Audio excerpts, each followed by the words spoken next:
toujours dans le chapitre La logique. Donc, ce chapitre est très long, donc je l'ai réparti en 14 parties. Donc, notre partie d'aujourd'hui concernant ce qu'on appelle les quantificateurs. Donc, notre premier quantificateur qu'on va traiter, c'est le quantificateur universel. Quantificateur universel. Automatiquement, ce programme est destiné aux élèves de la première bac sciences expérimentales et sciences mathématiques.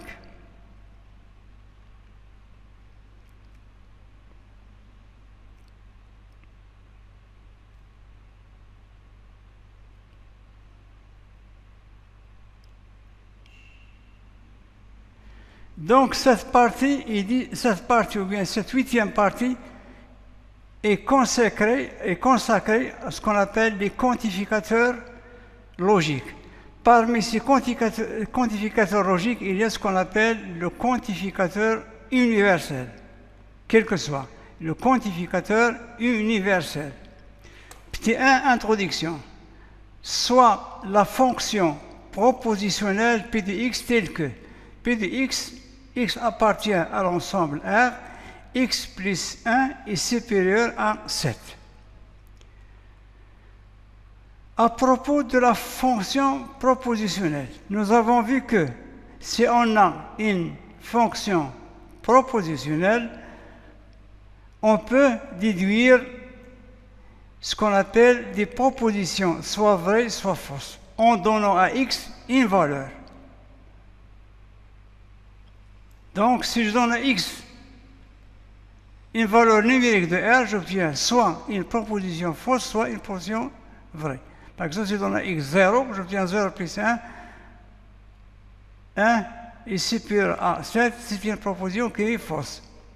Si je donne à x 10, j'aurai 10 plus 1, 11, qui est supérieur à 7, donc c'est une proposition vraie. Donc, si on a une fonction propositionnelle, c'est-à-dire que c'est une fonction qui contient une variable définie dans un ensemble donné. Donc, si on passe x par une valeur réelle, on obtient soit une proposition vraie, soit une proposition fausse. Ça, c'est la première méthode à déterminer ce qu'on appelle des propositions à partir d'une fonction propositionnelle. Cette fois-ci, on va utiliser une deuxième méthode, donc on va ajouter ce qu'on appelle un quantificateur. Donc, si j'ajoute un quantificateur, donc j'obtiens aussi soit une proposition vraie, soit une proposition fausse. Donc, la fonction propositionnelle, c'est une machine qui produit des propositions, soit en donnant une valeur à la variable, soit en ajoutant ce qu'on appelle un quantificateur. Donc, parmi les quantificateurs, il y a ce qu'on appelle un quantificateur universel.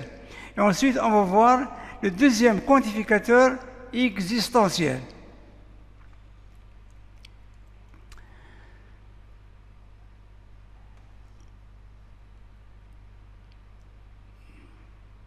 Donc, à la fonction propositionnelle x appartient à R, x plus 1 est supérieur à 7. On va ajouter à cette expression l'expression pour tout, ou bien quel que soit. Donc, je vais écrire à côté, ou bien à gauche de x appartient à R, qu'est-ce que je vais écrire? Pour tout, ou bien quel que soit. Donc, pour tout x, ou bien quel que soit x. Qu'est-ce que j'ai fait? Donc, on peut obtenir soit en remplaçant x par une valeur, ça c'est la première méthode. La deuxième méthode, je vais écrire à gauche de x appartient à R, x plus 1 est supérieur à 7, je vais écrire l'expression pour tout, ou quel que soit x. Donc, on obtient quoi? Donc, j'écris à côté, à gauche de x appartient à R. Donc, pour tout x appartient à R, x plus 1 est supérieur à 7. Qu'est-ce que j'ai fait? J'ai écrit, ou bien j'ai ajouté pour tout à l'expression ou bien à la fonction propositionnelle x appartient à R, x plus 1 est supérieur. Donc, j'aurai maintenant, pour tout x appartient à R, x plus 1 est supérieur à 7. Donc, cette nouvelle écriture, ou bien, ce n'est pas une nouvelle écriture, cette nouvelle expression mathématique n'est plus une fonction propositionnelle. Pourquoi? Parce que je sais la valeur de vérité de cette expression mathématique. Lorsque je dis pour tout x appartient à R, x plus 1 est supérieur à 7, ce n'est pas vrai. Lorsque je dis pour tout x, ou bien tout réel, ou bien j'explique, si je dis que si je remplace x par tout réel, j'obtiens toujours x plus 1 est supérieur à 7, ce n'est pas vrai. Donc pour tout x appartient à R, x plus 1 est supérieur à 7, cette expression est une proposition. Il s'agit d'une proposition mathématique qui est fausse. Donc, vous voyez, je répète, je vais expliquer de manière longue pour bien comprendre ces quantificateurs, puisqu'ils sont essentiels dans la partie logique. Lorsque j'écris x appartient à R, x plus 1 est supérieur à 7, c'est une fonction propositionnelle. Dans ce cas, je ne peux pas savoir si cette expression est vraie ou bien fausse. Mais lorsque j'ai ajouté pour tout à gauche de x appartient à R, j'obtiens une nouvelle expression mathématique qui est pour tout x, ou bien quel que soit x appartient à R, x plus 1 est supérieur à 7. Ça signifie que si je remplace x par n'importe quel réel, j'obtiens toujours x plus 1 est supérieur à 7. Ça, c'est pas vrai.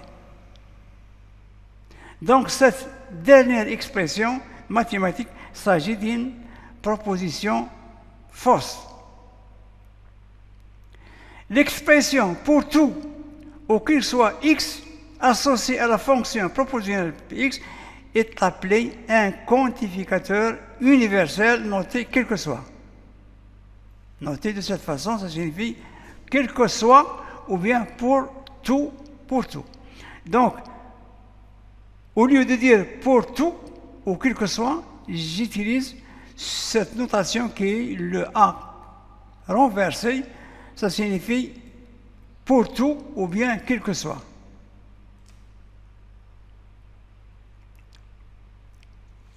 C'est-à-dire, on a la proposition quel que soit x appartient à R, x plus 1 est supérieur à 7.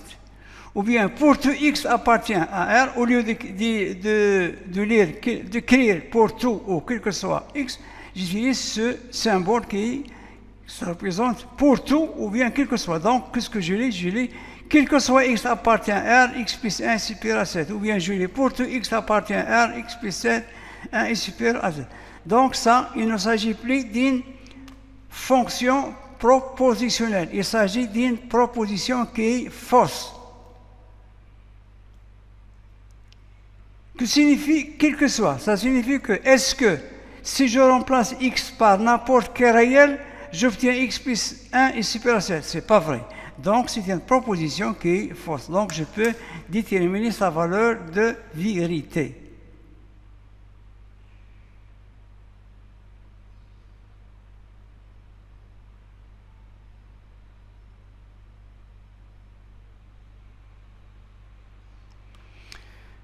La définition, c'est on associe le quantificateur universel à une fonction propositionnelle, P de x définie dans un ensemble, on obtient la proposition quel que soit x appartient à E, P de x. Donc, quel que soit x appartient à E, P de x, c'est une proposition et non pas une fonction propositionnelle. Si je supprime pour tout ou que ce soit, ça devient une fonction propositionnelle ou bien forme propositionnelle. Exercice d'application. Donnez la valeur de vérité à chacune des propositions suivantes. Quel que soit x appartient à R, x au carré plus 7 est supérieur ou égal à 0.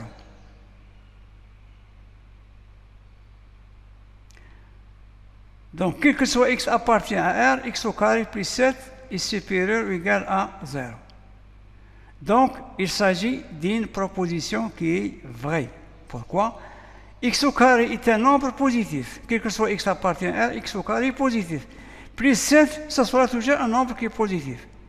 Donc, quel que soit x appartient à R, x au carré plus 7 s'agit d'une proposition qui est vraie. Maintenant, quel que soit x appartient à R, 4x au carré moins 1 est égal à 0.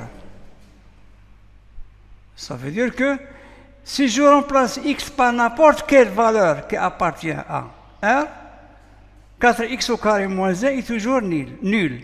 Ça signifie que cette expression est toujours nulle, quelle que soit la valeur donnée R, ce qui n'est pas vrai. Donc 4x au carré moins 1, il se peut qu'il soit nul ou bien non nul. Donc, puisqu'il s'agit d'une équation de second degré, ici delta est positif. Donc, 4x au carré moins 1 est égal à 0 est nul pour deux réels, puisque delta est positif. Donc, vous faites le brouillon, delta est positif. Ou bien, on peut factoriser. 2x moins 1 facteur de 2x plus 1. Donc, il s'annule pour x est égal à 1 demi, x est égal à moins 1 demi. Donc, 4x au carré moins 1 est égal à 0. N'est pas toujours égal à 0, quelle que soit la valeur donnée x. Donc, il s'annule pour deux valeurs de x. Et non nul pour tous les réels qui sont différents de 1 demi et moins 1 demi. Est-ce que cette expression... Donc, quelle est la valeur de vérité de cette proposition? Donc, cette proposition est fausse. Je ne peux pas dire que tout réel rend 4x au carré moins 1 est égal à 0. Ce n'est pas correct. Puisque je sais que 4x au carré moins 1 s'annule tout simplement pour deux réels. Puisque delta est positif, donc l'équation admet deux solutions. Donc, 4x au carré moins 1 s'annule pour deux réels, et non pas pour deux réels. Donc, c'est une proposition qui est fausse. La troisième proposition, quel que soit x appartient à 1, racine de x appartient à 1. Que signifie donc, je dois d'abord traduire ou bien interpréter cette proposition. Quel que soit x appartient à 1, racine de x, ou bien quel que soit x appartient à 1, racine de x appartient à 1. Donc, ce qui n'est pas vrai. Si je prends x est égal à 9, par exemple, donc racine de 9 est égal à 3 appartient à 1. Mais si je prends x est égal à 7, donc racine de 7 n'appartient pas à 1. Donc, je ne peux pas dire que, quel que soit x appartient à 1, racine de 1 appartient à 1. Ou bien, autrement, je peux pas dire que si on a un nombre réel, un nombre antinaturel, sa racine carrée est un antinaturel. Ce n'est pas vrai. Donc, cette proposition, c'est une proposition qui est aussi fausse.